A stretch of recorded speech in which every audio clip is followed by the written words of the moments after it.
dari 13 tahun berakting di dunia sinetron, FTV, jadi aku udah pernah ngerasain rasanya enak dapat protagonis dan gak enak dapat protagonis, begitu juga enaknya antagonis dan gak enaknya antagonis gitu. Kayak dulu pernah marah-marah sampai gemeteran gitu, walaupun selesai scene udah gitu, atau nangisnya keterusan walaupun selesai scene-nya udah gitu. Mungkin orang nganggepnya kok sampai kayak gitu banget ya. Tapi sebenarnya ketika artis berakting, dia tuh bener-bener jiwa raganya bener-bener ada di karakter itu. Kayaknya sama aja ya. Banyak yang bilang kan kayak enakan kalau orang yang biasa main antagonis, enakan antagonis lah, nggak perlu nangis-nangis gitu. Kalau yang biasa antagonis, ya enakan protagonis, ya nangis-nangis doang, nggak perlu marah-marah. Nah, tergantung ceritanya juga, karena ceritanya itu tiap judul pasti beda-beda kan. Ada yang antagonis yang hampir setiap scene dia marah-marah. Ada yang protagonis yang hampir tiap scene dia nangis-nangis. Susah kalau tiap scene kayak gitu, karena capek, kekuras energinya. Bener-bener setiap peran itu menurut aku nggak ada yang mudah dan nggak gini gitu loh. Itu menurutku proses yang tidak 1-2 tahun aku jalanin. Dulu aku acting cuma suruh sutradara ya acting gitu ya, zaman anak muda. Berasa tua gue. Terus, tapi pas udah mateng, udah mengerti mana acting yang baik dan benar, mana acting yang sekedar acting gitu ya.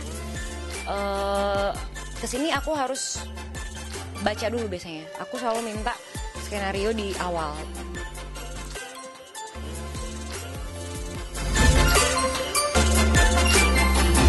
Tapi mungkin bisa jadi sih Mbak ya. Mungkin bisa jadi aku kayak kepikiran gitu, tahu bagaimana dulu mereka walaupun masih kecil ya. Cuma kan aku ngerti tuh berantemnya, pisahnya, kejadiannya aku kan paham.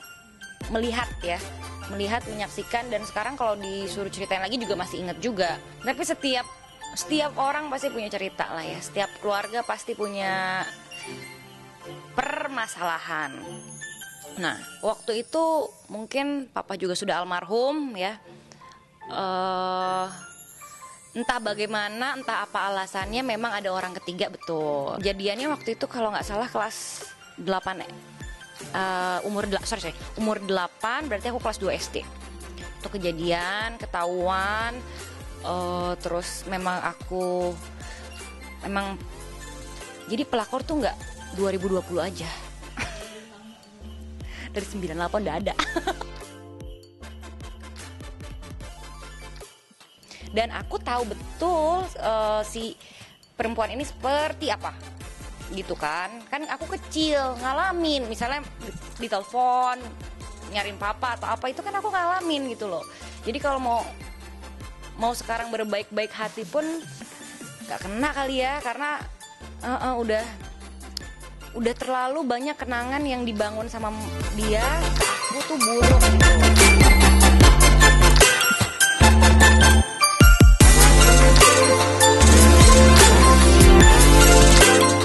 Papa nganterin lah nih ceritanya almarhum papa, Masya Allah. Papa orangnya baik, terlepas dari keburukan dia, dari satu keburukan dia, kebaikan dia pun juga banyak ya. Terus akhirnya pas nganterin aku ini dimarahin lah, cuma karena dia nganterin aku, karena nggak aku naik taksi gitu ya. Mungkin dia kesian ongkosnya habis, duit honor habis buat ongkos, dan dia pengen lihat dong anaknya kerja kayak gimana. Berantem terus yang ditelepon aku dikata-katain. Dulu tuh syuting sampai berhenti. Mungkin pemain dulu masih ada yang inget, syuting tuh stop dulu karena aku lagi ditelepon sama itu perempuan untuk bisa syuting. Anak umur 16 tahun loh, ngerti apa nggak? Dikata-katain, terus mamahku dikata-katain, nggak akan lupa aku. Kere lo, nggak punya duit lo, artis susah lo gitu. Kata-katanya masih aku ingat sampai sekarang. Dalam setengah jam dia ngata-ngatain. Dia coba mau ngomong sama mama, tapi di umur 16 tahun itu aku udah cukup dewasa. Aku kayak enggak, ngomongnya sama saya aja. Kamu mau ada apa gitu. Jadi berhenti dulu, terus aku ladenin dan aku tampung semua omongan dia. Sampai aku ingat sampai sekarang ya. Apa yang aku ingat, terus aku tutup telepon, dan karena aku nangis sesegukan, jadi pada nggak, ya udah break dulu aja, itu si Farinya nangis gitu. Aku mengingat-ingat kejadian dulu, kemudian jadi terharu. akhirnya bisa bermain di HSAI, enggak sih. Maksudku bener pure karena murni itu karena cerita dan kemampuan aku dalam berakting, bukan karena mengingat-ingat masa lalu mama, papa gitu seperti apa.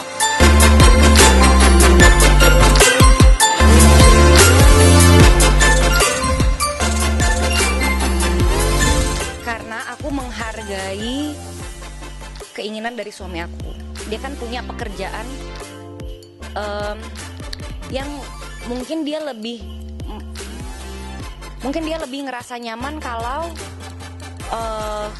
dia nggak dikenal siapa dia gitu. Walaupun sekarang dia udah kayak orang Google nama dia tuh udah ketahuan dia siapa gitu, tapi dia lebih nyaman kalau nggak sering terekspos. Dan aku pun sebenarnya aku juga kayak gitu mbak, aku ya nggak ada nunda, nggak ada apa, bener-bener pure, belum dikasih. Tapi dibilang usaha banget sampai dokter apa gitu juga enggak. Bingung ya jawabnya, emang belum sih. Emang belum, cuma maksudnya tidak ada usaha yang sampai ke dokter. Kan ada orang yang kayak gitu ya, pasangan ke dokter lah ini itu. Aku enggak. Aku sadar diri karena suami nggak mau diekspos, jadi ya aku ekspos diri sendiri. Ya mungkin di Instagram aku sering upload pasti, tapi itu bagian dari pekerjaan aja gitu menurutku. Iya, bukan emang aku seneng, wah ini aku gini, makanya kurang suka juga sih kalau pamer-pamer apa gitu juga orangnya. Dia mah romantis kali ya, maksudnya dia lebih kayak yang kangen gak, I miss you, I love you gitu, sering. Nah teman-teman, karena kalian memaksa, aku coba telepon suami aku ya. Kalau dia cinta aku, dia akan mengangkat telepon ini. Kalau dia lebih cinta dengan pekerjaannya, ya udah. Jadi maaf ya. Ya Allah, telepon balik lagi. Yang sarangnya.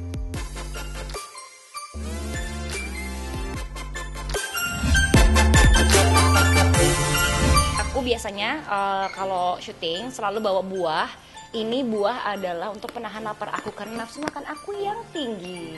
Beli kopi juga, sama ini ada susu protein yang biasanya aku minumnya 2-3 hari sekali. Kenapa 2-3 hari sekali? Karena kalau tiap hari jerawatan parah. Kenapa aku minum protein? Karena aku olahraga kan, dan aku pengen lebih lean gitu loh, muscle-nya nggak gombiar. Buah pir yang udah dipotong-potong sama Mbak Mira. Karena kita perlu ngunyah gitu loh kalau diet, karena aku pengen nurunin berat badan juga kan. Kalau diet tuh kita perlu ngunyah supaya ada rasa lagi mau makan. Karena kalau minum doang tuh kayak cepet aja gitu, nggak kenyang. Ini tiap hari pasti aku bawa gitu, mau pepaya kayak apa. Dan kalau syuting itu sih tujuannya cuma buat nahan lapar yang berlebihan. Jadi kalau lapar banget makan buah gitu. Karena sebenarnya yang bahaya tuh makan malam tahu. Makan pagi, siang, sore nggak apa deh, geragap apa kayak geragas. Tapi kalau udah malam waktunya makan buah. Menurut aku hidup tuh jangan dibuat susah, nikmatin aja. Makan apapun yang kamu suka, nggak usah makannya seiprit sedikit. Makan aja, tapi pas makan malam itu ditahan, diganti buah, diganti susu, diganti dengan kalorinya yang nggak banyak gitu. Karena caranya kurus hanya satu, defisit kalori. Kalau misalnya kalori tubuh per orang itu butuh 2.000-2.500 per hari misalnya, nah kita masukinnya misalnya 1.500-1.200 gitu. Tergantung juga aktivitas kita setinggi apa. Kalau olahraganya berat, ya tambahin kalorinya lebih banyak juga. Tapi kalau pengen kurus ya tetap jangan kebanyakan, tetap harus dikurangi.